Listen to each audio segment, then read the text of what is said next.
कळसुबाई, महाराष्ट्र मंदिराचा कळस. आणि या कळसुबाईच्या अंगणात म्हणजेच सिन्नर इगतपुरी टप्प्यात आहेत अनेक बेलाग किल्ले.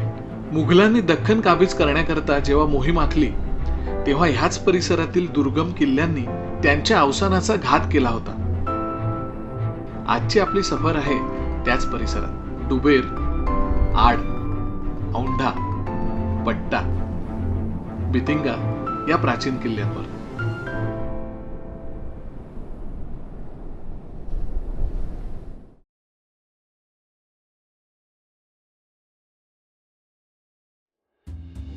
डुबेर किल्ला गाठण्यासाठी आपल्याला आधी पुणे नाशिक महामार्गावरचं सिन्नर हे गाव गाठावं लागतं. सिन्नरमध्ये प्राचीन कोरीव काम असलेलं श्री गोंदेश्वर मंदिर आहे. प्राचीन शिल्पकलेचा अनुपम नमुना असणारं हे महादेवाचं मंदिर यादवकालीन शिल्पकलेचा एक उत्कृष्ट नमुना आहे. काल रात्री सिन्नरहून गोंदेश्वर मंदिरात मुक्काम केला होता. आजची सकाळ मंगलमय शिवशंभूच्या आशीर्वादाने.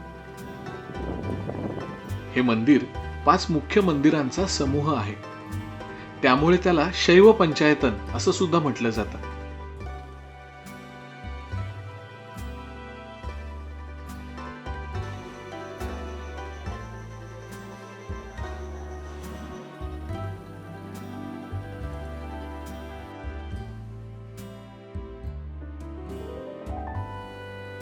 इथे हे श्री गोंदेश्वराचे मुख्य शिवमंदिर मध्यावर आहे आणि सभोवती 4 दिशांना पार्वती, गणपती, सूर्य आणि विष्णू यांची मंदिरं आहेत.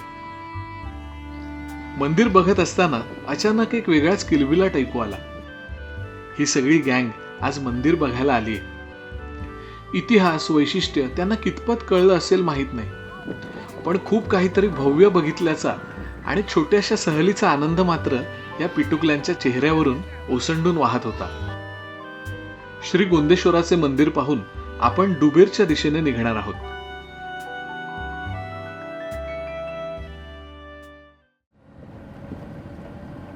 सिन्नर पासून ठाणगावला जाणाऱ्या मार्गावर डुबेरा नावाचे एक गाव लागतं. या डुबेर गावात हा सुबक एक गुरुजी मध्ययुगीन वाडा उभा आहे. थोरले बाजीराव पेशवे यांचा जन्म इथे झाला असं सांगितलं जातं. त्यांच्या आईचं माहेर जरी इथलं असलं तरी नेमका त्यांचा जन्म इथे झाला असं सांगणारा पुरावा मात्र उपलब्ध नाही.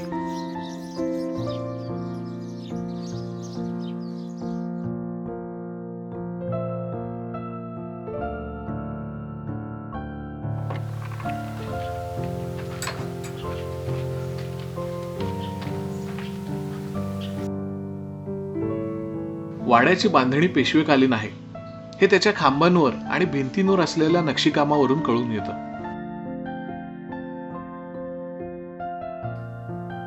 अत्यंत ऐसपैस असा हा वाडा त्याच्या वैभवाच्या खाणाखुणा जपत आजही सुस्थितीत आहे.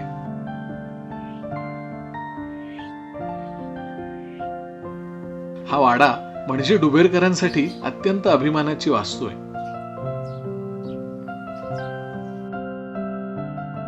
या गावातलं हे झाड म्हणजे आकर्षणाची आणखी एक गोष्ट. हे 150 वर्षाचं झाड आहे. पारली पारजीत आहे. आपल्या स्वतःच्या जागेत आहे. त्याचा म्हणजे भरपूर लोक बघायला येतात. त्याला आता पालवी फुटली. चैत्र महिन्यात त्याला असे मोठमोठाले फळ येतं. त्याला मोठमोठाले उन्हाळ्यात त्याची एकदम वाळून जातं. ते जोपर्यंत पाणी तोपर्यंत त्याचा उपयोग वगैरे काही होत नाही. त्याला भोपळ्याचं झाड म्हणतात आणि त्याची परंपरा 150 वर्षाची आहे. या डुबेरा गावामागेच डुबेर नावाचा छोटेखानी टेहळणीचा किल्ला आहे.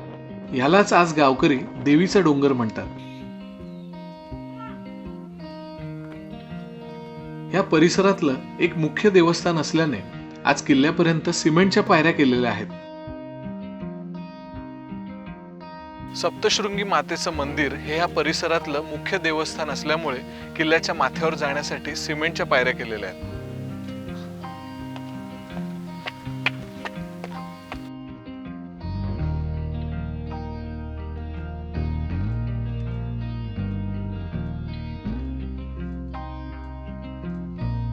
या किल्ल्यावरून आजूबाजूचा परिसर खूपच मोहक दिसतो.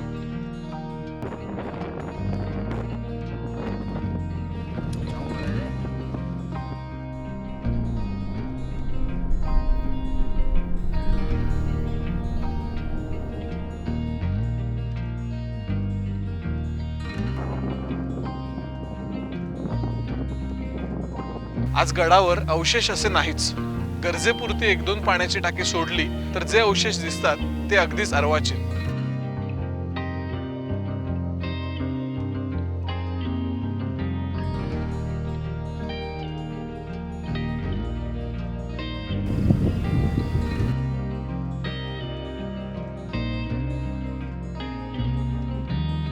डुबेर किल्ल्यावर असणारं हे सप्तशृंगी मातेचं मंदिर.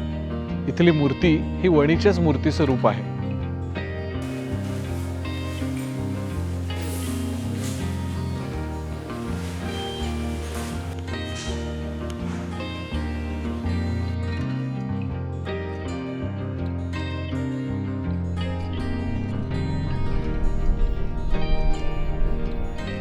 डुबेर किल्ल्याचा इतिहास फारसा परिचित नाही. ह्या गडाचा एकंदर आकार बघता हे एक टेहळणीचं ठाणं असावं असा अंदाज करता येतो.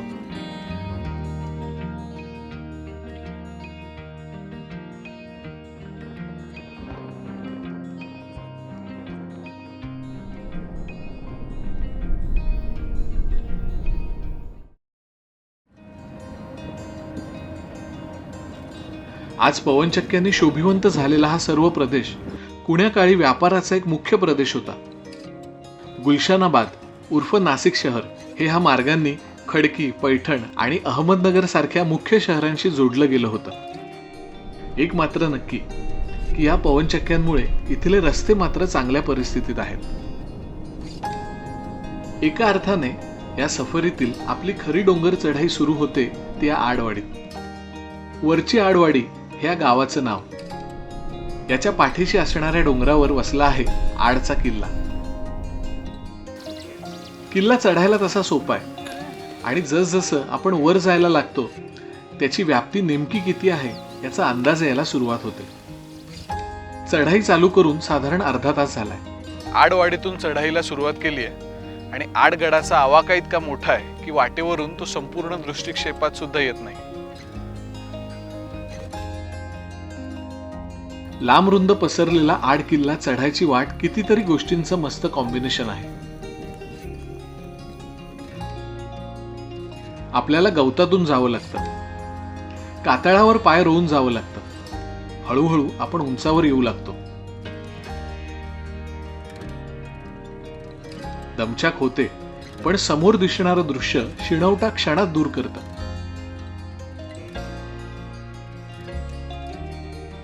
सह्याद्रीच्या रांगा म्हणजे निसर्गाची एक अद्भुत कलाकृती आहे. दरवेळी नव्याने आपल्याला प्रेमात पाडते. किल्ल्यावर आपल्या बरोबर आहेत ही पांढरी छोटी छोटी रानफुलं. अगदी पायथ्यापासून ते संपूर्ण गडावर ती आपली सोबत करतात. नजरेच्या एका टप्प्यात केवढा मोठा कॅनव्हास दिसतोय. निसर्गाच्या कुशीत वसलेलं गाव, त्याच्या सभोवती आधुनिक तंत्रज्ञानाच्या खुणा आणि या सगळ्यांवर ढगांची मस्त चादर.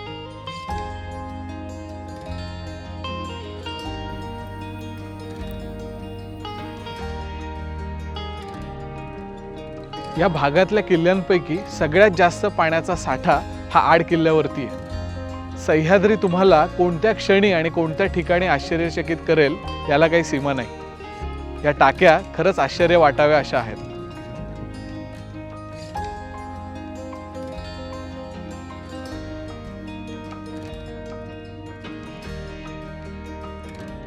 आपण एखाद्या व्यक्तीबद्दल म्हणतो की तो वरून दिसतो तसा कठोर पण त्याचं मन तितकंच कोमल आहे. आड बघताना सह्याद्रीबद्दल अगदी हेच वाटलं.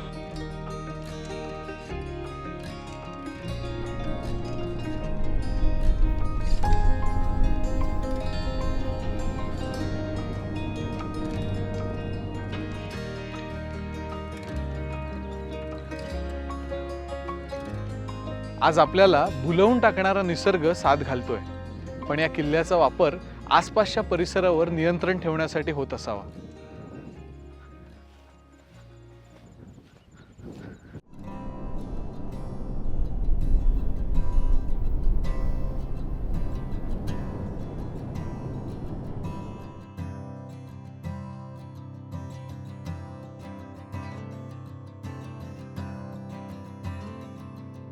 आडगडावर ही 2 स्मृतिचिन्ह आहेत. बहुधा या कुणाच्या तरी समाधी असाव्यात. आड किल्ल्याच्या माथ्यावरती काही भग्नावशेष आहेत. आज हे इतके जीर्ण झाले आहेत की इथे पूर्वी इमारत होती, भिंत की बुरुज हे ओळखणंही आता कठीण दिसतंय.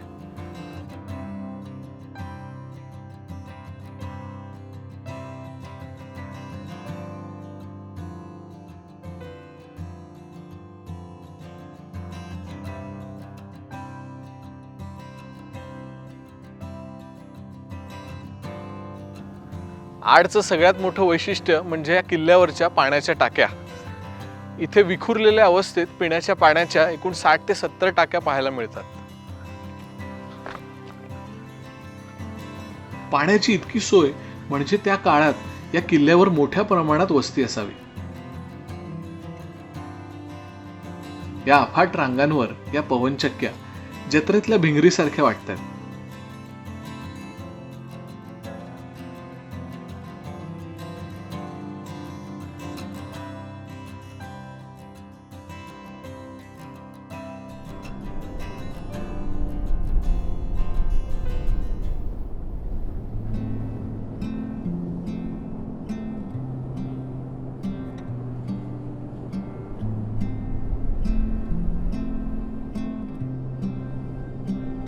आड किल्ला फिरत असताना 2 क्षण मला वाटलं की मी युरोपात तर नाहीये.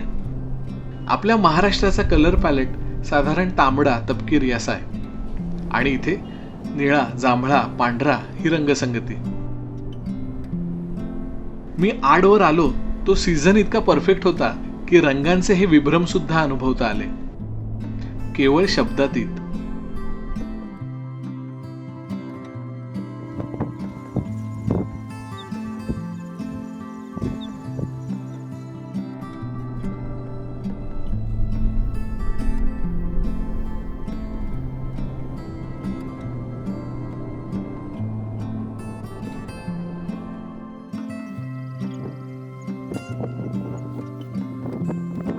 गडाच्या मागच्या बाजूने काही पायऱ्या खाली उतरून गेल्यावर गुहा आहेत. या पायऱ्या अरुंद असल्यामुळे जरा सांभाळून जावं लागतं.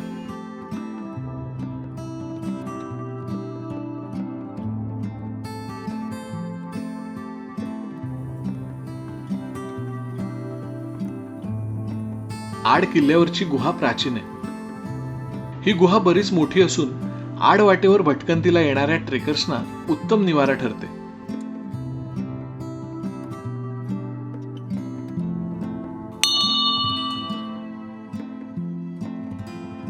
या आड गडावरच्या कातळ गुहेत गडदेवतेचं ठाण आहे.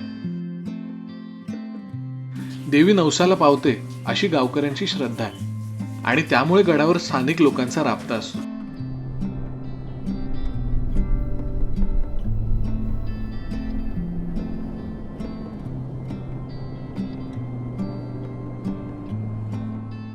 समोरच औंढा किल्ल्याचा सुळका आपलं लक्ष वेधून घेतो.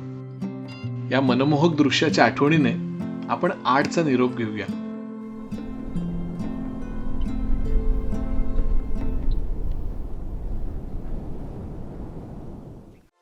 कॅमेरा घेऊन ठेवलाय पण त्याचा हवा तसा वापर करता येत नाहीये किंवा कोणता कॅमेरा घ्यावा हेही समजत नाहीये का?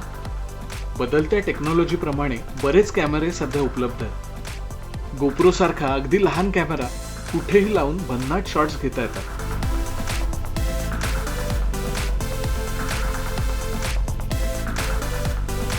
पाण्याखालचं शूटिंग, कॅमेरा सायकलला माउंट करून, सेल्फी स्टिकला अडकवून किंवा एखादा स्लो मोशन शॉट, अशा अनेक गोष्टी आपण एक्सप्लोर करू शकतो. ट्रॅव्हल फोटोग्राफीमध्ये DSLR कॅमेरा आणि गोप्रोचा बेस्ट यूज कसा करता येईल याबद्दल मी सांगणार आहे. Composition, camera settings, studio lighting अगदी सोप्या पद्धतीने समजून घेऊया. नमस्कार, मी स्वप्नील पवार. गेली 12 वर्ष फोटोग्राफी शिकवतोय आणि आता माझे सगळे कोर्स मराठीतून डिजिटल स्वरूपात ऑनलाईन सुरू करतोय. नक्की सहभागी व्हा.